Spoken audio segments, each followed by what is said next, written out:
အခုနောက်ပိုင်းတော့မသိဘူးဗျာကျွန်တော်ငယ်တုန်းကတော့နှစ်တိုင်းဒီလိုအချိန်ရောက်ပြီဆိုလို့ရှိရင်တကြံမိုးဇက်ကောက်ကို MRTV တို့မြဝတီတို့မှာလာတယ်ဗျ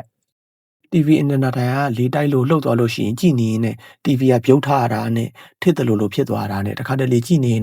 မီးပြက်လို့တပြင်းတခြားခြားနဲ့စိတ်ကတိုးရတာရှိရသည်ပြီးတော့သူက TV ကလာမှကြည့်ခွင့်ရတာဆိုတော့တခါကြည့်ရဖို့အရေးတစ်နှစ်လောက်ဆောင်ရတယ်အဲ့ဒါကတော့အဲ့ဒီခေတ်မှာ limited edition ဖြစ်နေတဲ့မြန်မာပြည်အနေထားပဲဗျာဇကာတခါကြည့်ရဖို့မလွယ်ဘူးဒါပေမဲ့တစ်ခါလဲမဟုတ်နှစ်ခါလဲမဟုတ်နှစ်တိုင်းဒီလိုအချိန်မှာကြံမိုးလာပြီဆိုလို့ရှိရင်ကျွန်တော်ကြည့်ကြတယ်အဲ့ဒီခေတ်တုန်းကတော့အနုပညာစံတန်ဖို့ဘာညာကိုလည်းသိကြတာမဟုတ်ဘူးကလေးဆိုတော့ကြံရဲ့ vibe ကိုရကျင်လို့ကြည်တာလည်းပါတယ်နောက်တစ်ခုကငယ်တုန်းကကြည်တာဆိုတော့နေအောင်နဲ့ခင်တန်းနူတို့ကြံမှာဖူးစာဆောင်ရတာကိုကြည့်ပြီးတော့ကိုလည်းကြံမှာဒါမျိုးလေးတွေ့လို့တွေ့ညာခံစားချက်နဲ့ကြည်တာလည်းပါတယ်ဗျတွေ့တော့လည်းမတွေ့ခဲ့ပါဘူးကလေးဆိုတော့ရှောက်ပြီးတော့စိတ်ကူးရင်နေတာပေါ့အခုကြတော့တကြံလဲမယ်ရမရှိတော့ဘူးအလွမ်းပြေလေးပြန်ကြည့်တော့မှာပဲဒါကြောင့်ဒီလိုအောင်မြင်ခဲ့တာပါလားလို့တွေးမိတယ်ဗျအထူးသဖြင့်အခုလိုမျိုးတကြံရဲ့ဝိညာဉ်မရှိတော့တဲ့နှစ်တွေမှာစိတ်ထဲမှာလည်းအလိုလိုတန်မိုးထားမိပြီးသားဖြစ်လာခဲ့တယ်ဒါရိုက်တာမောင်တင်ဦးရိုက်တယ်ဇန်ညွန်းကဥအောင်စိုးဦးခင်တန်းနုနေအောင်ဇင်ဝိုင်းမေတန်းနုတို့က main character တွေမေတန်းနုဆိုလဲအဲ့ဒီကနေမှလူတိများလာတဲ့ကဗျဇကားကပောက်ခဲ့တယ်အောင်မြင်ခဲ့တယ်လို့ပြောလို့ရတယ်ပောက်ခဲ့တယ်ဆိုတာကအဲ့ဒီခေတ်မှာလူလူကြားတဲ့ကိုအချိန်ပြင်းပြင်းနဲ့ရောက်ခဲ့တာကိုပြောချင်တာအောင်မြင်တယ်ဆိုတာကတော့ဒီနေ့ခေတ်အထိလူတို့ရင်ထဲမှာစွဲကြံနေခဲ့တာကိုပြောချင်တာကလေးတွေကိုပျောက်ကင်းပေးလိုက်ပါလားကိုငင်းမောင်ရဲ့ဆိုတဲ့ dialogue တော်တော်များများသိကြပါပါပြောရလို့ရှိရင်တကြံမိုးက musical documentary ပုံစံမျိုးနဲ့ဗျတကြံမိုးထဲမှာပါတဲ့တချင်းတိုင်းတချင်းအကုန်လုံးပဲเนาะအဲ့ဒီတချင်းအကုန်လုံးကဒီနေ့အချိန်ထိတကြံတွေမှာဖွင့်ကြရတဲ့တချင်းတွေဒီတချင်းတွေမပါဘူးဆိုလို့ရှိရင်တကြံမမီဘူးလို့ပြောလို့ရအောင်ကိုပဲအဲ့ဒီတချင်းတွေကအရှင်ဝါကြီးခဲ့တယ်နောက်ပိုင်းမှာတကြံတချင်းတွေထွက်လာတယ်ဆိုပေမဲ့အရင်ခေတ်တချင်းတွေတော့မမီဘူးလေဘယ်မီမလဲအခုခေတ်ကသုံးတဲ့ instrument တွေသာတိုးတက်လာတာခံစားချက်ပါကောင်းပါမယ်စေတနာပါကောင်းပါမယ်ရိုးသားမှုပါကောင်းပါမယ်ဒါပေမဲ့သုံးခုလုံးတော့မပြည့်စုံဘူးလို့ကျွန်တော်မြင်နေဗျဒါကကျွန်တော်အမြင်သက်ပါနောက်ဆုံးအရေးကြီးဆုံးတစ်ချက်ကသူတို့တွေတူပို့ဆိုအောင်မိနေကြတယ်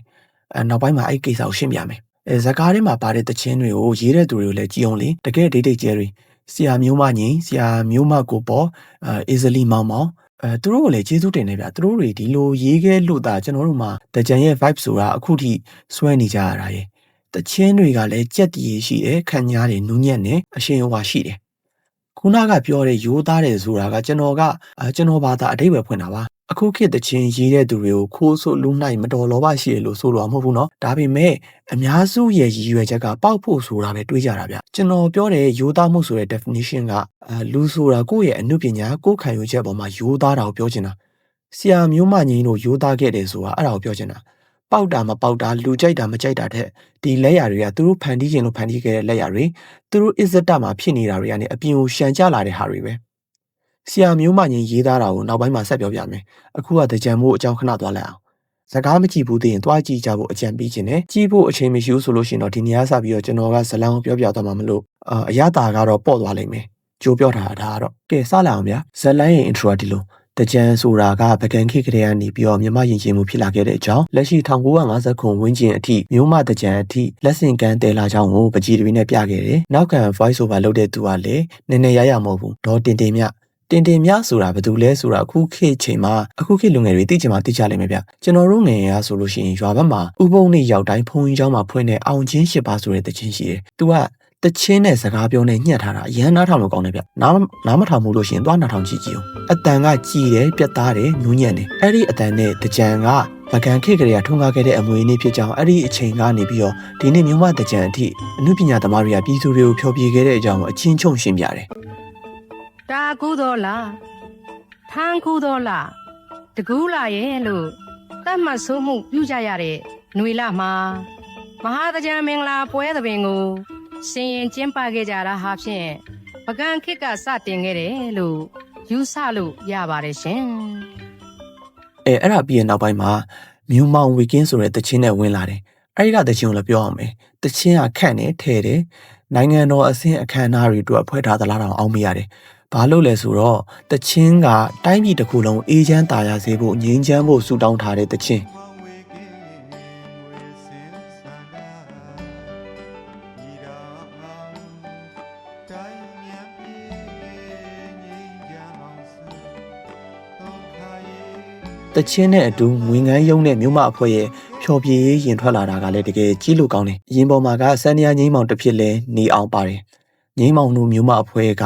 မဟာမုနီမှာကားရက်ပြီးတော့ဖျားဖူးကြတယ်။ဖျားပေါ်အတက်မှာမြို့မအဖွဲ့တော်သူမြခက်ကဗရောက်ပန်းဝင်မလို့ဆိုပြီးတော့ဗရောက်ခတ်တစ်ခတ်ကိုလက်လန်းလိုက်တဲ့အချိန်မှာတစ်ချိန်တည်းမှာပဲမဟာမုနီကိုရောက်လာတဲ့ရွှေဝါဖူးတကြံမဲခင်ခင်ထားအဖြစ်တရုပ်ဆောင်တဲ့ခင်တန်းနုကလည်းဗရောက်ပန်းကိုကင်မိပြီးသားဖြစ်သွားပြီ။ဆိုပေမဲ့ညီမလေးပဲယူလိုက်ပါလို့ပြောပြီးမြခက်ကိုပေးလိုက်တယ်။အဲ့ဒီအခန်းကိုအကြောင်းမဲ့တက်တက်ပြောပြနေရမှာမဟုတ်ဗျ။အဲ့ဒါကနမိတ်ဖက်တဲ့အခန်းမို့လို့ကျွန်တော်ပြောပြနေရဗျ။ကျွန်တော်လည်းပထမတစ်ခါကြည့်တော့ကတော့အမှုမဲ့အမှန်ပဲ။ဒါကိုတတိမထားမိဘူး။နောက်တော့မ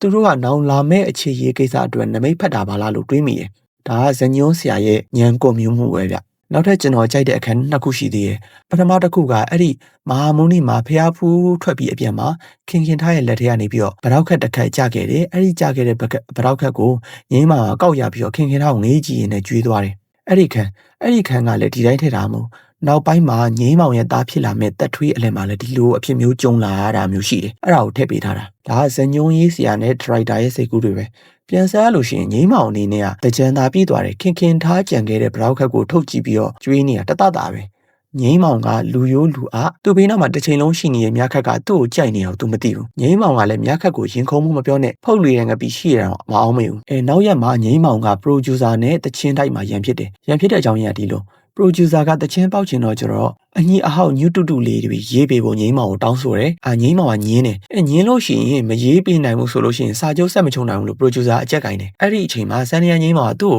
လာပြီးတော့ PR ပေးရကောင်းလားဆိုပြီးတော့အမှုပညာကိုပတ်စံရဖို့အတွက်ပဲသဘောထားရကောင်းလားဘာလားညာလားနဲ့ producer ကိုဒေါ်ဖောက်ပြီးတော့ခင်ဗျားစာချုပ်လည်းမချုပ်ဘူးပြပြောပြီးတော့တချင်းတိုက်ထဲကနေအထွက်ခန်းထောက်မှာတချင်းတက်ပြားလာဝဲတဲ့ခင်ခင်ထားနဲ့တိုက်မိပြီးတော့ခင်ခင်ထားလက်ထဲကတက်ပြားကြောက်ကွဲသွားတယ်ပုံမှန်အချိန်မှာဆိုလို့ရှိရင်ငိမ့်မောင်နေနဲ့ခင်ခင်ထားကိုစကားဆံပြီးပြောမိမှာပဲဖះပေါ်မှာကလေးကသူကမြင်မြင်ချင်းကြွေးခဲ့တာ哦ဒါပေမဲ့အခုကဒေါ်ဖောင်းနေရမလို့တောင်းပန်ပြီးတော့ပဲတက်ပြားဖို့အယောပေးဖို့စီးရေးကိုမှာပြီးတော့ပဲထွက်လာခဲ့လိုက်တယ်ခင်ခင်ထားကအဲ့ဒီချိန်ကျော်မှဂီတစာဆိုငိမ့်မောင်ဆိုတာသူပါလားဆိုတာကိုစိတ်ရေးပြောပြလို့သိရတယ်ခင်ခင်ထားအိမ်မြေရောက်တော့သူ့ခမငိမ့်မောင်ရဲ့သူ့ခမငိမ့်မောင်နဲ့ producer နဲ့ရန်ဖြစ်တာတွေကြားပြီးတော့စန္ဒယာငိမ့်မောင်ဆိုတာဒီလိုမျိုးစိတ်တက်တဲ့လူပါလားအမှုပညာအရေးသွေးရလည်းမြင့်တယ်လို့ပညာမာနကလည်းကြီးပါလားဆိုပြီးတော့ကျွေးနေတယ်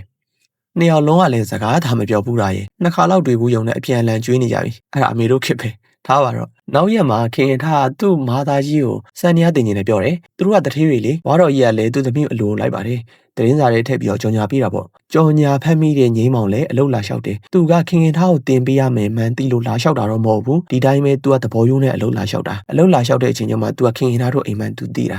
ဘွားတော်ကြီးကငိမ့်မောင်ရဲ့ပညာကိုလည်းယုံတယ်တယောက်ကိုတယောက်လည်းယဉ်ကျေးကျေးတိမ်တိမ်မွေ့မွေ့နဲ့အပြန်အလှန်စကားစာမိပြောကြတယ်ဒါပေမဲ့ပြဿနာကဘွားတော်ကြီးမှာစီမင်းတစ်ခုပဲရှိတယ်သူသမီးအတွက်တင်ပေးမဲ့ဆရာကလူငယ်ဖြစ်နေလို့မရတာပဲသူလိုချင်တဲ့စန္ဒယာဆရာကအသက်ကြီးကြီးဒါမှမဟုတ်အမျိုးသမီးဆရာမအဲ့ဒါမျိုးလိုချင်တာဘာဖြစ်လို့လဲဆိုတော့သူသမီးအတွက်စေးဆက်ထားတဲ့မောင်မောင်ဆိုတဲ့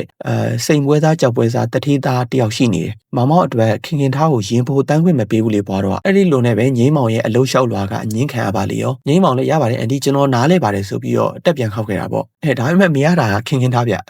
ျနောက်တစ်နေ့မှာခင်ခင်ထားကငိမ့်မောင်ရဲ့အိမ်ကိုရောက်ချလာပါလေရောငိမ့်မောင်ကိုလာတောင်းပန်ရင်းနဲ့တချင်းအစိုးတင်ရင်လို့တယ်ဗျစန္ဒယာတော့တင်မရပဲနဲ့အစိုးတော့တင်လို့ရရလားဆိုတော့ခင်ခင်ထားသူ့အမေကြီးမသိအောင်ငိမ့်မောင်အိမ်မှာလာတင်တာမလွယ်ဘူးဗျရေးလာမလာမြောင်းရင်ဖောက်ထားတဲ့သဘောပဲမကြပါဘူးငိမ့်မောင်ကလည်းငကိုကလေးကမှမစုခင်ကလေးကညှို့ပြီးသားကိုပြောင်းပြန်ရင်ဖြစ်နေမိန်းကလေးဘက်ကစချင်းကြရတယ်လို့ပဲထားပါတော့ဗျာတိတ်မကြလိုက်ဘူးအိုးချင်းထားအိုးချင်းထိကြိုးချင်းထားကြိုးချင်းညိသူတို့နှစ်ယောက်ရည်စားဖြစ်ကြတယ်ဇလန်းထဲမှာသူတို့သမီးသားဘဝအတွက်ဖွင့်ပြီးရဲ့နောက်ခံတခြင်းကဆရာမျိုးမကိုပေါ်ရေးတဲ့မင်္ဂလာဆောင်တခြင်းအခုထိလည်းမင်္ဂလာဆောင်တိုင်းမှာဖွင့်ကြတဲ့တခြင်းပဲဗျတိကြမှာပါငကိုတူချစ်သမျှတွေအလိုတူရှစ်စားခဲ့နေ ကြည်သာပြုံးမမုံနန်းစိန်မာလေးဆိုတဲ့တခြင်းလေးသိရမလားသူကယောက်ျားမိန်းမ2ယောက် US ဆိုရတဲ့တခြင်းဗျာဇလန်းထဲမှာတော့ဒီတခြင်းကငိမ့်မောင်ကခင်ခင်ထားအတွက်ဆက်ပေးထားတဲ့တခြင်းခင်ခင်ထားကပြောတယ်ထားလွယ်ပြီးတော့ဘယ်သူနဲ့မှမဆိုအောင်နော်တဲ့ထားတို့မင်္ဂလာဆောင်မှာအတူတူဆိုမဲတဲ့နှစ်ယောက်သားအချစ်တွေဟိတက်ပြီးတော့ကျွန်တော်သိမကြပါဘူးသူနှစ်ဖြာရွှေကေးဆက်ဖို့ခင်ခင်ထားတယောက်သူ့မားသားကြီးကိုဖွင့်ပြလိုက်တယ်ဘွားတော်ကြီးပဲသဘောတူပါမလဲသဘောမတူတဲ့အပြင်ခင်ခင်ထားကိုအိမ်ထဲကနေအိမ်ပြင်ထွက်ဖို့ပဲပါမစ်ပိတ်လိုက်တယ်အင်္ဂလိပ်လိုဆိုလို့ရှိရင်တော့ grounded လောက်ခံလိုက်ရတယ်ပေါ့ဗျာဒါပေမဲ့အချစ်အတွက်စွန့်စားတဲ့သူတွေထဲမှာဂျူလီယက်တယောက်တည်းရှိရမဟုတ်ခင်ခင်ထားလည်းရှိတယ်အိမ်ကကောင်မလေးကိုငိမ့်မောင်စီကိုစာအပို့ခိုင်းလိုက်တယ်စာထဲမှာရေးထားတာကလာမဲ့တောက်ကြနေမနက်10 နာရီအတူမရှိကြောင်မှာလာခိုးပါတဲ့ကျွန်တော်တွေးကြည့်သေးတယ်ဘာဖြစ်လို့မနက်ပိုင်းချင်းထားလဲမသိဘူးဘာဖြစ်လို့လဲဆိုတော့အချိန်တိတ်မရဘူးလေနော်မနက်ပိုင်းဆိုတော့ညဘက်ဆိုလို့ရှိရင်တော့အချိန်နည်းနည်းပိုပြီးရတာပေါ့ထားပါတော့ဗျာအဲ့ဒီလိုနဲ့ခိုးပြီးမယ်နေရောက်လာခဲ့တယ်အဲ့ဒီထဲမှာအရေးကြီးတာတခုပြောအောင်မယ်အဲ့ဒါကငိမ့်မောင်နဲ့မြခတ်တို့သားအမိရဲ့ဆက်ဆံရေးပဲမြခတ်ဆိုတာကခုနဇလန်းအစမှာပါတဲ့တယောက်သူကမျိုးမအဖွဲတော်သူတယောက်သူတို့ကမိသားစုတွေလိုပဲငိမ့်မောင်ကမြခတ်ရဲ့လူမမာနာတာရှီယောဂတဲ့အမေကြီးအတွက်ဆေးဘိုးဝါကကိုတခါတလေမှထောက်ပံ့ပေးတယ်မြခတ်ကိုလည်းညီမတယောက်လိုသဘောထားတာမလို့သူ့ရင်ထဲမှာမြခတ်ကိုဖောက်လွဲဖောက်ပြန်စိတ်တော့မရှိဘူးမိသားစုဆက်ဆံရေးပေါ့ဗျာဇလန်းကိုပြန်ဆက်မယ်ဆိုလို့ရှိရင်အဲ့ဒီနေ့မနေ့စင်တိုင်းမှာခင်ခင်ထားတယောက်ကချင်းထိုင်နေရအောင်ရောက်နေပြီငိမ့်မောင်ကလည်းခိုးပြီးဖို့ဆိုပြီးတော့ချစ်ကားလေးနဲ့လာပါတယ်ခိုးပြီးဖို့လာတဲ့လမ်းမှာမြခတ်တို့တာမီနဲ့တွေ့တယ်မြခတ်ရဲ့အမေဘွားတော်ကြီးကနေမကောင်းလို့ဆိုပြီးတော့အရေးပေါ်အခြေအနေဖြစ်နေရဲ့ဗျဆေးရုံကိုမြင်းလဲနဲ့သွားကြတဲ့လမ်းမှာမြင်းလဲရလဲဘိန်းကျွတ်လို့ငိမ့်မောင်တွေကလည်းတိုက်ဆိုင်လမ်းမှာတွေ့တော့အခုညီလာတောင်းတာနဲ့ပဲငိမ့်မောင်ဘက်ကကြည့်လို့ရှင်လဲဒါကသူ့အနေနဲ့မျက်နှာလွဲလို့မဖြစ်တဲ့ကိစ္စလေအဲဒီတော့သူတို့မှပါလာတဲ့ကားလေးနဲ့ပဲဆေးရုံလိုက်ပို့ရတယ်ဆေးရုံရောက်တော့မြခတ်ခင်ဗျတငုံတရီဖြစ်နေတာသူ့မှာထားမသွားရဘူးပိုဆိုးတာကဆေးရုံသာရောက်သွားတယ်ဘွားတော်ကြီးကဆေးမမီလိုက်ဘူးရှော့သွားတယ်ဗျတစ်ဖက်မှာခင်ခင်ထားရဲ့မာတာမိခင်ကြီးကလည်းချင်းထားတဲ့နေရာကိုနောက်ကလိုက်ချလာတယ်သူ့သမီးမိုက်ကိုပါထက်ချက်ချပြီးတော့ကျွန်တော်ပြန်ခေါ်သွားလိရဲ့ငိမ့်မောင်ကလည်းဆေးရုံမှာစောင့်ပြီးတာညနေ3 နာရီထိုးတဲ့အချိန်ကျော်မှချင်းထားတဲ့နေရာကိုလာဖြစ်တယ်ဟိုကပဲရှိတော့မလို့ဟိုကရှိနေသေးရင်တော့မှပဲတက်လုံးစိတ်ကောက်ခံမဲ့အကွက်တွေဒါတွေက10 နာရီချင်းတာညနေ3 နာရီမှရောက်တယ်ဆိုတော့ပြဿနာတော်တော်အရှာခံလိုက်ရမယ်မျိုးဒါပေမဲ့မပူးနဲ့ခင်ခင်ထားရဲ့ဘွားတော်ကြီးကခင်ခင်ထားကိုယောက်ျားပေးသားတော့မှာအဲ့တော့ငိမ့်မောင်လည်းစိတ်ကောက်ခံမဲ့ရန်ကတော့လွတ်သွားတယ်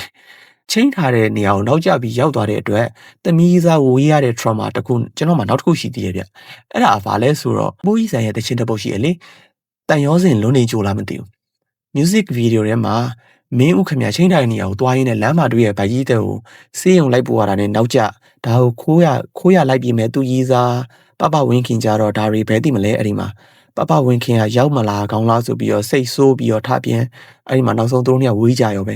ကြည်နေတဲ့ကောင်ကတောက်တစ်ခေါက်ကောင်နဲ့အခုလဲငိမ့်မောင်နဲ့ခင်ခင်ထားလဲအဲ့လိုပဲတေလွဲလေးလွဲသွားပြီပေါ့ဗျာဘသူမှလည်းအပြစ်ပုံချလို့မရဘူးဒါအဖွားကြီးရဲ့ရှူတောင်ခင်ခင်ထားရဲ့ရှူတောင်ငိမ့်မောင်ရဲ့ရှူတောင်မြခက်ရဲ့ရှူတောင်အားလုံးသူ့ဟာနဲ့သူကြိုးချောင်းစီလျော်နေရပဲမြန်မာကားတွေတဲ့အဲ့လိုရှူတောင်ပေါင်းစုံနဲ့စီလျော်တာကခက်ရှားရှားရဲ့ဗျနောက်တစ်နေ့မှာခင်ခင်ထားနဲ့ကိုမောင်ရဲ့မင်္ဂလာဆောင်မှုလုပ်ကြရတယ်ငိမ့်မောင်ဘာလို့ရောက်မလာလဲဆိုတဲ့ဖြစ်ကြောင်းကုံစင်ကိုမသိရသေးတဲ့ခင်ခင်သားတယောက်ကတော့ငိမ့်မောင်ပေါ်မှာစိတ်အနာကြီးနာပြီးတော့ကိုမောင်ကိုတခုခွင်တောင်းလာတယ်အဲ့ဒါဘာလဲဆိုတော့သူတို့မင်္ဂလာဆောင်မှာငိမ့်မောင်တို့ရဲ့မျိုးမတီဂီတာအဖွဲ့နဲ့အိတ်ခံခြင်းနဲ့တဲ့ခင်ခင်ထားရဲ့မိခင်ကြီးကသဘောမတူဘူးဆိုပေမဲ့ကိုမောင်ကတော့သဘောထားကြီးပေးခဲ့တယ်ဗျအမှန်ဆိုလို့ရှိရင်စကားတကားလုံးမှာကိုမောင်ရဲ့အခန်း3 ခန်းလောက်ပါတာရဲ့ဒါတော့ငယ်တော့ဘာမှမသိတော့ကျွန်တော်လည်းကိုမောင်အမြင်ကက်ခဲ့ရသေးတယ်။ဘာလို့ဆိုတော့ငိမ့်မောင်လက်ထက်ကနေပြီးကျွန်တော်ခင်ခင်ထားကိုယူသွားတဲ့ကောင်လေးကျွန်တော်စိတ်တုံမှာပေါ့။ဒါပေမဲ့တကယ်ကြတော့ကိုမောင်ရဲ့ရှူတောင်ဘက်ကနေကြည့်လို့ရှိရင် तू ကအရန်သဘောထားကြီးရဲ့လူတစ်ယောက်ဗျ။အပြည့်လို့လဲဆိုတော့စဉ်းစားကြည့်လေ။တခြားယောက်ျားတစ်ယောက်နဲ့ခိုးရလိုက်ပြီးဖို့စူးစမ်းတဲ့သူနောက်ပြီးကျတော့သူတို့မင်္ဂလာဆောင်မှာရီးသားဟောင်းကိုအိတ်ခံဖျော်ပြတဲ့ထက်ကျင်တဲ့သူကိုတီးခံပြီးတော့ तू ကသဘောထားကြီးပေးခဲ့တာ။အဲ့ဒီလိုဖိတ်တော့ငိမ့်မောင်ကလည်းသွားတာပဲလားဆိုတော့သွားတယ်ဗျ။တခြားကြောင့်တော့မဟုတ်ဘူးသူခံယူချက်နဲ့သူသွားတာရဲ့အနုပညာသမားတယောက်ကိုဖျော်ပြဖို့ဖိတ်တာမလို့ဘသူပွဲဖြစ်သွားလိမ့်မယ်တဲ့ဒါကသူ့ရဲ့အနုပညာပေါ်သူကိုယ်တိုင်မှတ်ကြောက်တင်ရမယ်ပွဲတဲ့သူကိုယ်တိုင်မှတ်ကြောက်တင်ရမယ်ပွဲတဲ့ကျွန်တော်ဆိုလို့ရှိရင်တော့မသွားဘူးဗျငိမ့်မောင်ရဲ့ခံယူချက်ကိုလည်းမှားတယ်ထင်တယ်ကို့အနုပညာကိုဆိုချင်တဲ့သူကိုဆိုပြမယ်မဆိုပြချင်ဘူးဆိုလို့ရှိရင်ခင်ခင်ထားမပြောနဲ့ဝန်ကြီးချုပ်ကလားဆိုပြဆိုရင်တော့မဆိုပြဘူးလုံးပါဗျာစားဖို့နေအရာဆိုရတာဆိုရင်တော့တမျိုးဒါမှမဟုတ်ကျွန်တော်လေဘင်းပေါ်ကိုဓာတ်တင်ပြီးတော့ကျွန်တော်ကိုစူခိုင်းနေဆိုလို့ရှိရင်တော့တမျိုးပေါ့လေဒါပေမဲ့အခုကမစိုးမနေရအနေထားမှာမဟုတ်တာသူကိုယ်တိုင်ဆုံးဖြတ်ချက်ချခဲ့တာသူခံယူချက်ကသူ့ကိုမင်းဘလောက်တွေးရဲလဲဆိုပြီးတော့စိန်ခေါ်တာနဲ့ပဲငိမ့်မောင်ကတော့သွားတယ်ဟိုရောက်တော့အဲ့ခံပွဲမှာငိမ့်မောင်ကိုခင်ခင်ထားလူပုံအလဲမှာတချင်းတစ်ပုတ်ဆိုပြီးဖို့ပြောတယ်တောင်းတဲ့တချင်းက နှစ်ကိုယ်တူချစ်သမျှတွေဇုံလွဲတချင်းမလို့မြတ်ခတ်ကိုပါအကူကြီးတောင်းတယ်အဲ့ဒီချိန်ဒီခင်ခင်ထားမှာငိမ့်မောင်စိတ်နာလို့ကောင်းနေတော့ရှိသေးတယ်မြတ်ခတ်မှာလည်းသူ့အမေသေးသွားတာမှရက်ပိုင်းပဲရှိသေးတော့မျက်နှာဘဲကောင်းမလဲဒါကိုခင်ခင်ထားတခြားမျိုးမအဖွဲကကောင်မလေးတယောက်ကို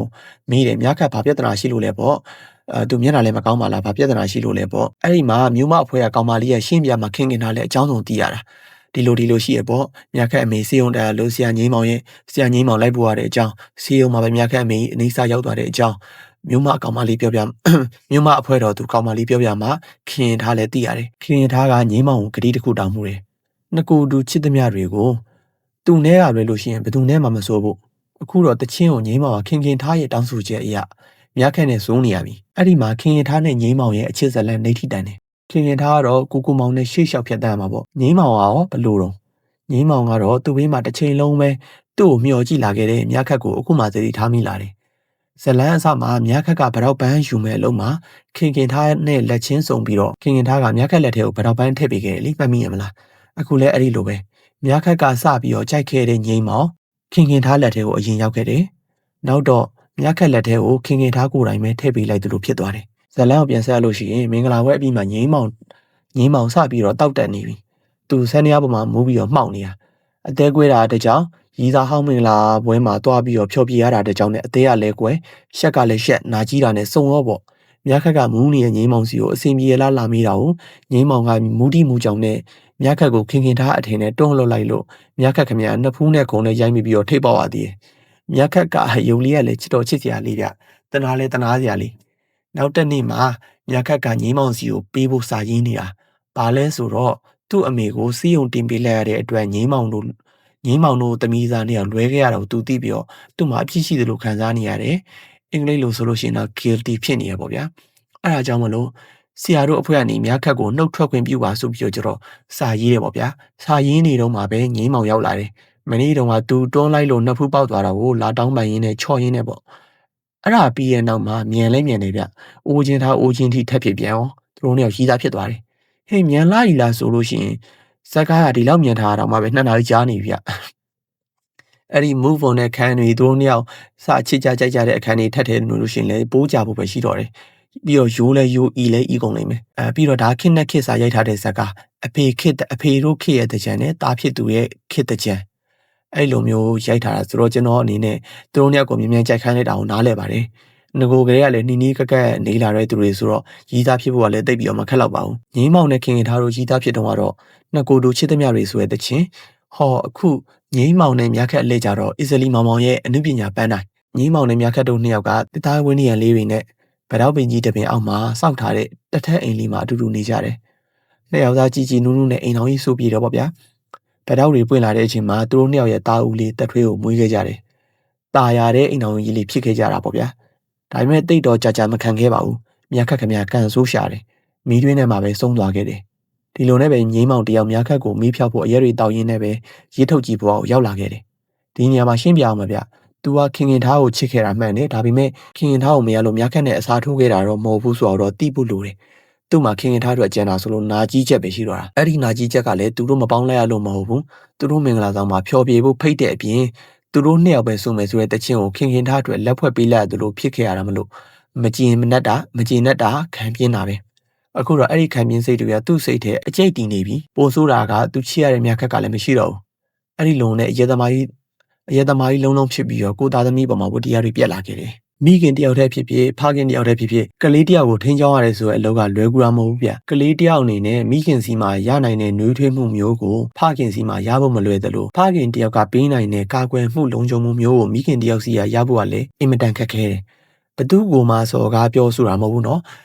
ဒါတွေကကျွန်တော်ရဲ့ကိုယ်ပိုင်အမြင်တွေကိုပြောရတာတတ်ပဲဇလန်းနဲ့ချိတ်ပြောလို့ရှိရင်ငိမ့်မောင်အနေနဲ့သူ့သားကိုချစ်တာပေါ့ဒါပေမဲ့ဖအေးတစ်ခုသားတစ်ခုဖြစ်သွားတဲ့အပြင်ရစ်ထုတ်ကြီးဖြစ်နေတဲ့ဖခင်ကကလေးကိုတိတ်ပြီးတော့မဆောင်ရှောက်နိုင်ဘူးဒီတော့သူ့တငယ်ချင်းတို့တခြားမျိုးမအဖွဲကလူတွေတို့ကကလေးကိုဝိုင်းပြီးတော့ပြုစုဆောင်ရှောက်ရင်းနဲ့ပဲကလေးကအရွယ်ရောက်လာခဲ့ရတယ်အရွယ်ရောက်လာတဲ့တက်ထွေးကဆန်နီယာဆရာရဲ့သားကအရွယ်ရောက်လာတဲ့အချိန်မှာအနုပညာကျောင်းကိုသွားရတာမထူးဆန်းဘူးလေတက်ထွေးအနေနဲ့ကျောင်းမှာဆုံးရတဲ့မောင်နှမ2ယောက်ရှိတယ်အကိုဖြစ်တဲ့သူနာမည်ကကျွန်တော်တေချာတော့မမှတ်မိဘူးဗျမောင်မြင်လားမသိဘူးထားပါတော့မောင်မြင်ပဲဆိုကြပါစို့ဗျာမောင်မြင့်ရဲ့ညီမနာမည်ကမိနွယ်တဲ့မိနွယ်အဖြစ်တရုပ်ဆောင်တာကမေတန်းတို့ဗျ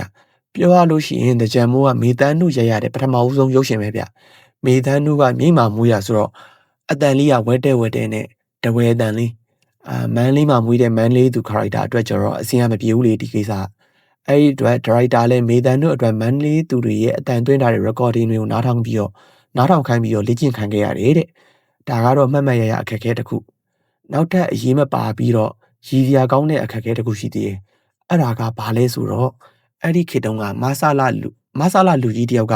အမိန့်ထုတ်တယ်တဲ့ယောက်ျားလေးစကားကိုရုပ်ရှင်ထဲမှာမိန်းကလေးကပြောလို့မရဘူးတဲ့ဘလို့အုံနောက်နဲ့ကောင်လဲတော့မသိဘူးအမိန့်ထုတ်တဲ့ကောင်ကလည်းအမိန့်ထုတ်တယ်စင်စာဘုတ်အဖွဲ့ကလည်းစကားကိုအမိန့်အရဖြတ်ချမယ်လုပ်တယ်ဘာလဲဆိုတော့ဇလန်းထဲမှာမိန်းကလေးကကျွန်တော်ဆိုတဲ့နာမ်စာကိုသုံးလို့တဲ့မန်လေးသူဆိုတာကျွန်တော်လို့သုံးတာတိုင်းသိပြီသိဗျာသူတို့ထုတ်လို့ရတဲ့လူတွေဘလို့ညှိခဲ့ကြလဲတော့မသိဘူးဇက်ကားလေးထွက်လာလို့ကျေးဇူးတင်သေးရတော်ပါသေးရပြောရမယ်ဇလန်းနဲ့ပြန်ဆက်လို့ရှိရင်မိနွယ်တို့မောင်နှမနဲ့တက်ထွေးနဲ့တငယ်ချင်းတွေဖြစ်တယ်ဒါပေမဲ့မိနွယ်နဲ့တက်ထွေးနဲ့ကဖွင့်မပြောကြသေးတာပဲရှိမယ်တယောက်ကိုတယောက်ကကျွေးနေကြပြီးသားသူတို့အခုနှစ်တကြံအတွက်ဖျော်ဖြေရေးရင်ထွက်ကြဖို့တိုင်ပင်ကြတယ်တက်ထွေးကဖားသားကြီးရဲ့ခွင့်ပြုချက်ယူအောင်မလို့အိမ်ကိုပြန်လာခဲ့လိုက်တယ်အိမ်ရောက်တော့ဖားသားကြီးကပလက်ကလက်ထိုင်မှာစိတ်လေးဖွာရင်းနဲ့ရမကာလေးမိဝဲနေရင်တက်ထွေးကခွင့်တောင်းတယ်ငင်းမောင်ခွင့်မပြုဘူးမင်းကိုဒီပညာတွေသင်ပေးခဲ့တာကအလေလိုက်ဖို့သင်ပေးခဲ့တာမဟုတ်ဘူးတဲ့အေးဘောမလိုက်နဲ့ဆိုလည်းမလိုက်ရဘူးဘောတက်ထွေးအနေနဲ့ကလည်းမိနွယ်တို့မောင်နှမကလည်းတက်ထွေးစီကစာမလာအကြောင်းမကြတော့တက်ထွေးအိမ်ကိုလိုက်လာခဲ့ကြတယ်တက်ထွေးအိမ်မှာသူတို့အကုန်လုံးစုံတဲ့အချိန်မှာတက်ထွေးကသူတကြံမှာမအားလောက်ဘူးဆိုပြီးတော့ကျတော့ညင်းလွှတ်လိုက်တယ်အားရင်တော့လာပါမယ်ဘာညာဆိုပြီးတော့ကျတော့မိနွယ်တို့နားချပြီးပြန်လွှတ်လိုက်ရတယ်တက်ထွေးတို့အိမ်ကဗတောက်ပင်ကြီးကဗတောက်တွေပွင့်နေပြီမိနွယ်ကတက်ထွေးကိုခူးပေးဖို့ပြောတယ်တက်ထွေးခူးပေးပြီးတော့မိနွယ်ကလည်းဗတောက်ပန်းတွေကင်ပြီးတော့သူ့ရဲ့ကားစီကိုပြန်သွားတယ်ကားစီသွားတဲ့လမ်းမှာမိနွယ်တယောက်ဗတောက်ခတ်တစ်ခါကြကြံခဲ့တယ်အဲ့ဒီကြကြံခဲ့တဲ့ဗတောက်ပန်းလေးကိုကိုင်ရင်းနဲ့တက်ထွေးကငေးပြီးတော့ကြမ်းနေခဲ့တယ်ဒီအဖြစ်အပျက်တွေအားလုံးကိုအဖိုးကြီးငိမ့်မောင်ကအစအဆုံးမြင်ခဲ့ရတယ်ပြီးတော့တက်ထွေးကိုမေးတယ်တကြံကိုသူတို့နဲ့လဲမလားတဲ့တက်ထွေးကဟုတ်တယ်ပြောတော့ဘိုးတော်ကခွင့်ပြုလိုက်တယ်ဟင်းခွင့်ပြုတော့လဲချက်ချင်းပဲလားဟာဆိုပြီးတော့ငယ်တော့တွေးဘူးတယ်ဗျနားလဲမလဲခဲ့ဘူးဟုတ်တယ်လေသူပဲပိတ်ပင်တော့ပိတ်ပင်ပြီးတော့ဟိတ်ဆိုဟိတ်တိတ်ဆိုတိတ်လုပ်ခဲ့တာ哦အခုကျမှချက်ချင်းခွင့်ပြုတော့ဆိုဘယ်နားလဲပါမလဲနောက်ပိုင်းတွေမှာပြန်ကြည့်ရင်နားလဲလာတာကဘာလဲဆိုတော့ငိမ့်မောင်မှလည်းအဲ့ဒီလိုအဖြစ်ပြမျိုးကြုံခဲ့တယ်သူငယ်ဘဝကိုပြန်ပြီးတော့အမှတ်ရသွားလို့ပဲသူလည်းတစ်ချိန်လုံးကမဟာမုနိဖေဟာမှာခင်ထားကြကြံခဲ့တဲ့ဗရောက်ပန်းလေးကိုကင်ပြီးငေးကြံခဲ့တာ哦အခုသူသားမှလည်းအဲ့လိုအဖြစ်ပြမျိုးကိုသူမြင်လိုက်တာမလို့သူကိုချင်းစာပြီးတော့ခွင့်ပြုခဲ့တာမိုက်တယ်ဗျာနော်ဇကားဆရာဇညွန်းဆရာရောဒရိုက်တာရောတဲလွန်စာလေးတွေကိုမတိမတာလေးချပေးခဲ့တာဗျကြည့်ရတာလှလဲလှတယ်စက်တင်အပြင်ဆရာလည်းမိုက်တယ်နော်တကြံမိုးဇကားလို့ပြောလိုက်တာနဲ့ကျိုးတို့ကျဲတဲ့တစ်သားဝင်းနေရန်လေးရဲ့ငင်းမောင်နဲ့ခင်တာစီးခဲ့တဲ့အခုသူ့သားတက်ထွေးစီးနေတဲ့ဘာဒန်ဘိန်းတစည်းရဲ့အုပ်ဆိုင်ကြနေတဲ့ဗရောက်ပင်ကြီးရဲ့ဗရောက်ပင်ကြီးအောက်ကအိမ်ပူလေးတစ်လုံးရဲ့အိမ်ထဲကပလက်ကလတ်ထိုင်မှာအရဲပလင်းပေးချပြီးတော့စစ်လိပ်ဖွာနေတဲ့ငင်းမောင်ဆိုတဲ့မြေကွင်းရဲ့သူ့အလိုလိုချက်ချင်းပေါ်လာအောင်ကိုပဲဆွဲခဲ့တာဗျဇလန်းကိုပြန်သွားလို့ရှိရင်တက်ထွေးကလည်းခွင့်ပြုချက်ရတာနဲ့ပဲချက်ချင်းပဲသူ့ရဲ့စပိန်လေးကိုဆွဲပြီးတော့မိနွယ်တို့နောက်ကိုချက်ချင်းလိုက်ခဲ့တယ်အခုတော့သူတို့အဖွဲမှာအတီးမဲ့သူရှိပြီကားမဲ့သူရှိပြီစိုးမဲ့သူပဲလူတော့တက်ထွေးမှာသူ့အကိုလိုခင်ရတဲ့ဗော်ကယ်သမားကိုလက်ဆိုတာရှိတယ်ကိုလက်ကရန်ကုန်သားလူကလည်းခက်မြူးမြူးခြေသွက်လက်သွက်ရှိတယ်ခြေသွက်လက်သွက်ရှိရဆိုတာရန်ဖြစ်တဲ့ကိစ္စကိုပြောတာမဟုတ်ဗျဖွန်ကြောင်တဲ့ကိစ္စကိုပြောတာကြည်အောင်လေကိုလက်နဲ့မိနွယ်နဲ့စတွေးတော့ကျတော့ကိုလက်ကဒီလိုပြောတယ်တွေးရတာလှလိုက်တာဗျာဟဲတဲ့အဲ့လိုကလုပ်သေးရဲ့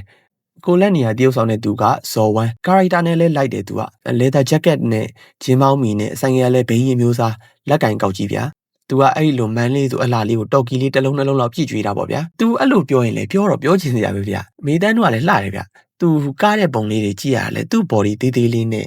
ကြည့်လို့လိုက်ဖက်တယ်အခုတော့အမေရွယ်ဖြစ်နေပြီပေါ့ဗျာထားပါတော့အဲ့ဒီလိုနဲ့သူတို့တွေတီးရဆိုကြကကြခုံးကြရပေါ့ဗျာတကြံကလည်းနီးလာပြီတရက်မှာတက်ထွေးကိုငိမ့်မောင်မီးတယ်မိနွယ်တို့ကဘသူသားသမီးတွေလဲတဲ့တက်ထွေးကလည်းဖြေတာပေါ့စိန်ပွဲသားကြောက်ပွဲသားဒေါခင်ထားရဲ့သမီးပါပေါ့သူတို့အဖေကြီးကိုမောင်ကတော့စိုးချော်ကြီးပေါ့ဗျာငိမ့်မောင်ကလည်းအစတော့ surprise ဖြစ်သွားပြီမဲ့မင်းတို့အခြေကိုတော့အဖေမတားပါဘူးဒါပေမဲ့အတိတ်မှာဒီလိုတွေရှိခဲ့တယ်ဆိုပြီးတော့သူအတိတ်ကဖြစ်ပျက်တွေကို flashback လုပ်ပြတယ်ပြန်ရှင်းပြတယ်ချစ်တော်ချင်းနှလုံးသားတော့ပါမသွားစေနဲ့တဲ့သူသားအလင်မှာသူပြန်ပြီးတော့ပလိမ့်မယ်ပေါ့ဗျာလက်စားချင်မယ်ပေါ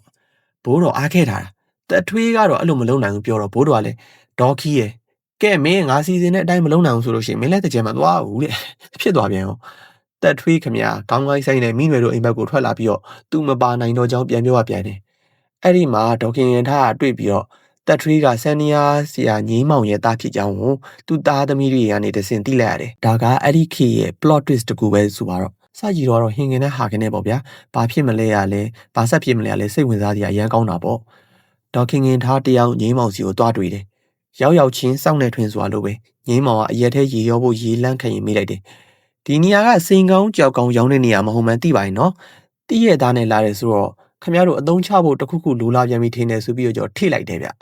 ဒီနေရာမှာငင်းမောင်ရဲ့အဝိစားလည်းမိုက်တယ်ဇလန်းအစာမှာသူကလူငယ်သူ့မှာနာကြီးစရာတွေမရှိဘူးစိတ်ရောလူရောလန်းဆန်းတက်ကြွနေတဲ့အရွယ်အဲဒီတော့သူ့ရဲ့ဝိပုံစားပုံကလည်းလူရီမွန်တယောက်လိုပဲတန်တန်မြန်မြန်ရှိတယ်အခုတော့သူ့ရင်ထဲမှာနာကြီးချက်တွေနဲ့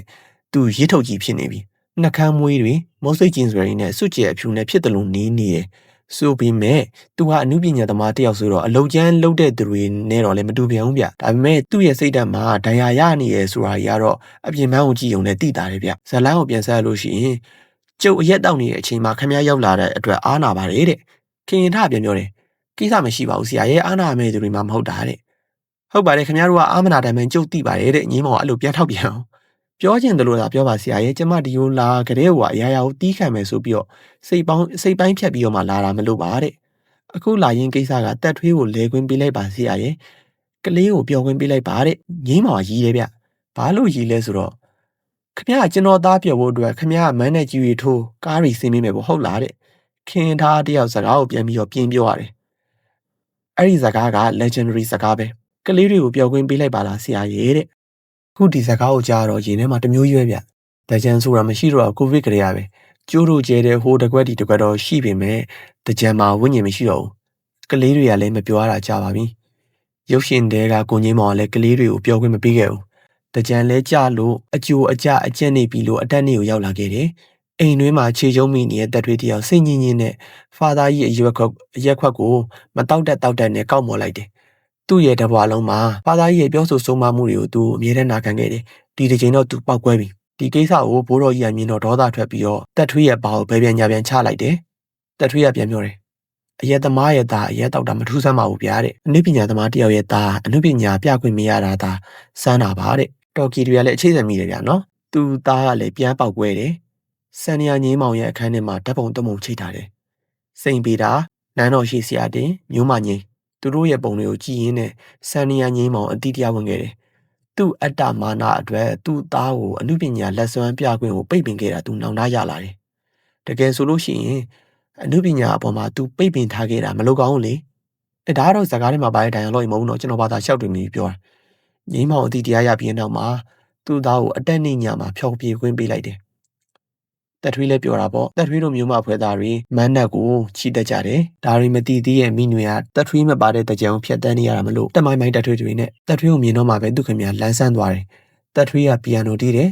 ဇော်ဝမ်းကတချင်းဆိုတယ်ဇော်ဝမ်းဆိုတာကိုလက်နော်ဇကားတွေကနာမည်ကတော့ကိုလက်ပေါ့ပြီးတော့မိနွေကကတယ်ဒေါ်ခင်ခင်ထားကတပြုံးပြုံးနဲ့ကြည်နေတယ်ထူးခြားတာတခုရှိရဲ့ဗျဒေါ်ခင်ခင်ထားပီနာမှာထိုင်းနေတဲ့ခက်ချောချောခက်လာလာအမျိုးသမီးတယောက်ပါတယ်အဲ့ဒါတခြားသူမဟုတ်ဘူးသူကဒီတကြံမိုးရုပ်ရှင်ရဲ့ဒါရိုက်တာမောင်တင်ဦးရဲ့မိန်းမတဲ့ပွဲကင်းထဲကိုပလင်းလက်ကြားညှက်ပြီးစိတ်လေးတပေါ်ပွားနဲ့ရောက်လာတဲ့သူတယောက်ရှိသေးတယ်သူကတော့ငင်းမောင်ဒါကိုခင်ခင်ထားပွဲကင်းထဲမှာလှမ်းမြင်လိုက်တယ်လှမ်းမြင်လိုက်ပြီးနောက်မှာခင်ခင်ထားတစ်ချက်ပြုံးလိုက်တယ်အခုတော့ကိုငင်းမောင်လည်းသူ့အတိတ်ကနေလွတ်မြောက်သွားပြီဆိုတဲ့အပြုံးနဲ့ပြုံးလိုက်တာဇလန်းကတော့အဲ့ဒီလိုနဲ့ပဲပြီးသွားခဲ့တယ်ဇကားရဲ့နာမည်ကတကြံမိုးလိုနာမည်ပေးထားပြီးမြဲဟင်းမိုးလည်းတစ်ခါမှမရွာလိုက်ပါလားလို့တွေးမိသေးတယ်ဒါပေမဲ့မလို့တကြံမိုးဆိုတဲ့တချင်းနဲ့ဆက်သိမ်းသွားတယ်တကြံမိုးရုပ်ရှင်ရောအထူးသဖြင့်အဲ့ဒီထဲမှာပါတဲ့တချင်းတွေအကုန်လုံးကြောင့်ရောတကြံဆိုတာဒီလိုပါလားဒီလိုခံစားချက်ရှိတဲ့အချိန်ကာလပါလားဆိုတာကိုကျွန်တော်တို့ပြန်ပြီးတော့အမှတ်ရကြတယ်ဒီဇကားကိုရိုက်ပေးခဲ့တဲ့သူတွေဇကားထဲမှာပါဝင်တရုပ်ဆောင်ခဲ့တဲ့သူတွေအကုန်လုံးရောပြီးတော့တချင်းရေးစရာတွေအကုန်လုံးရောတကယ်ကျေးဇူးတင်ပါတယ်ကျွန်တော်ဗီဒီယိုအစားလေးတော့ပြောတာရှိရလေအခုခေတ်တချင်းတွေကပရိသတ်ရင်ထဲကိုမရောက်တာကတူးပို့မပါလို့ဆိုတာလေအဲ့ဒါကတချင်းကိုပြောတာမဟုတ်ဗျအဲ့ဒါကနောက်ကနေလိုက်ပေးတဲ့ဘီတန်လို့ခေါ်မလားမသိဘူးဆိုင်းတန်လေမြန်မာမှုတူရီယာဆိုင်းတန်ဘုံတန်လက်ကွင်းတန်နဲ့အနောက်တိုင်းကလာတဲ့ပီယန်နိုဆက်ဆိုဖုန်းလီဂီတာအဲ့ဒီတန်တွေနဲ့ပေါင်းထားတာမို့လို့တချင်းကမြန်မာမှုလဲဆန်တယ်မြူးလဲမြူးတယ်ဖြစ်သွားတာတကြံတချင်းတွေကမြူးမှဖြစ်မယ်လေအမျိုးကြီးပဲလဲမရသေးဘူးဗျအင်ဂျရီလဲရှိမှဖြစ်မယ်အဲ့ဒီလိုမြန်မာတူရီယာနဲ့အနောက်တိုင်းတူရီယာပေါင်းထားတဲ့ area မျိုးမငိမ့်စီယာလာတာဗျဘာ ဘာလို့လဲဆိုတော့လူထုတော်အမာရဲ့စာအုပ်ထဲမှာဒီလိုရေးထားတယ်မြို့မဆရာငင်းကိုပြည်သူသိသိမှာတချင်းရေးဆရာဟုသာသိကြသည်သို့တော်ဆရာငင်းဤရီမှန်းချက်နှင့်သူ့တသက်လုံးအချိန်ပြည့်ကြိုးပမ်းသွားမှုသည်ဗမာဂီတကိုကမ္ဘာဂီတအစဉ်သို့မြင့်တင်နိုင်ရေးတိုးမြင့်နိုင်စေရန်ဆင်ဖိုနီခေါ်ဗမာတန်ဆောင်ဒီဝိုင်းကြီးတစ်ဝိုင်းဖွဲ့စည်းနိုင်ရေးတာလည်းဖြစ်လေသည်ဤရီမှန်းချက်ကြီးအောင်မြင်ရေးအတွက်ဆရာကသူ့တွင်ရှိသမျှအင်အားနှင့်အစွမ်းအစကိုတွန်းလှဲ၍သုံးသည်သူ့တသက်လုံးဇွဲကြီးနဘဲကြီးနှင့်မဖြစ်မနေကြိုးစားသည်အစင်းရဲ့အမျိုးမျိုးကိုဆရာကမတုံမလုပ်ခံသည်ငတ်ပြတ်မှုကိုရင်ဆိုင်သည်တို့ရတွင်ဆရာရင်မှန်းချက်ကြီးမအောင်မြင်မီလှေပြေးတုံးတက်ကြွသလိုဆရာငင်းသည်သူ့ခေါင်းဖြတ်ယူလိုသူတို့ဤတန်းကိုဆက်လက်မခံနိုင်တော့သဖြင့်သူ့ကိုယ်သူတက်တည်ရခြင်းဖြင့်အရင်းရှင်စနစ်အတွက်အစတေးခံသွားရရှာလေသည်တဲ့ကျွန်တော်ပြောခဲ့တယ်လေအနုပညာဖန်တီးလို့ရှိရင်အ ਨੇ ဆုံးတော့ကိုယူသားဖို့လိုရဲဆိုတာလေအနုပညာသမားတွေကစင်ရဲနေဖို့မထိုက်တန်ပါဘူးဒါပေမဲ့ကိုအနုပညာကိုအတွေးခေါ်ကို idea တခုအတွက်တက်လုံးစင်ရဲနေသွားဖို့လူဘယ်နှယောက်တက်တည်ရှိလဲဗျဆရာကြီးကတော့တွေးရခဲ့တယ်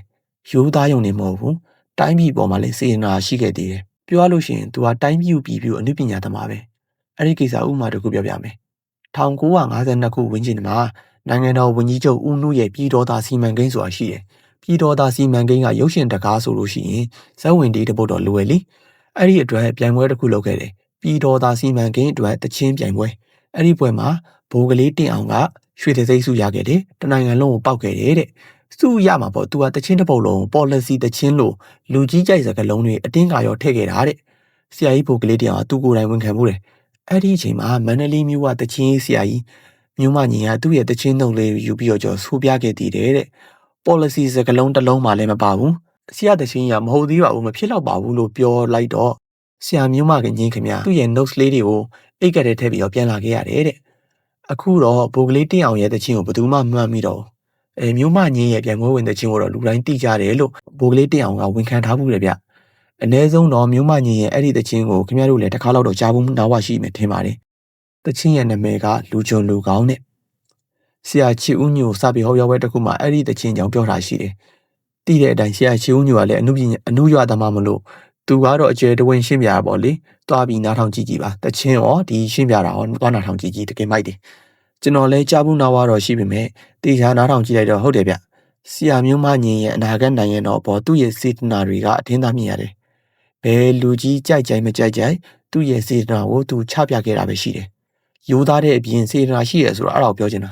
အခုတော့တိုင်းပြည်စောက်ထိုးမိုးမျော်တွေဖြစ်နေရအောင်မြင်မသွားရတာပဲကံကောင်းရှာတယ်ပြောရမယ်ရှိနေရင်သူတို့တွေလည်းတေချာပေါက်အသေးကွဲအောင်ပါညီကုန်းချောရရင်တော့နှစ်တစ်မှာတိုင်းပြည်ကြီးသားရပါစေကြောင်းတူးပို့တန်တွေညံပါစေကြောင်းပြည်သူပြည်သားတွေလည်းမာပါစေကြောင်းကလေးတွေလည်းပျော်ဝင်းရပါစေကြောင်းဆန္ဒပြုလိုက်ပါတယ်ရဲ့တော်ဗျာဝိငန်းတန်ဆုံးသူကိုအာယုံကျော်ပြေးတာဒီမေရုကိုလက်သူကိုမှာပါလေကြဗျာဦးတင်ကြလေးသုံးယူသောသိကြီးကြီးဒီကားရီတောင်းရင်လို့လေကြောင်းတွေရှင်တွေရင်နာပေါ်တွေရင်ပြန်မာလာပေါ်တွေပြောသေးခြင်းလာလာလာလာလာလာလာလာလာလာလာလာလာလာလာla la la la la la la la la la la la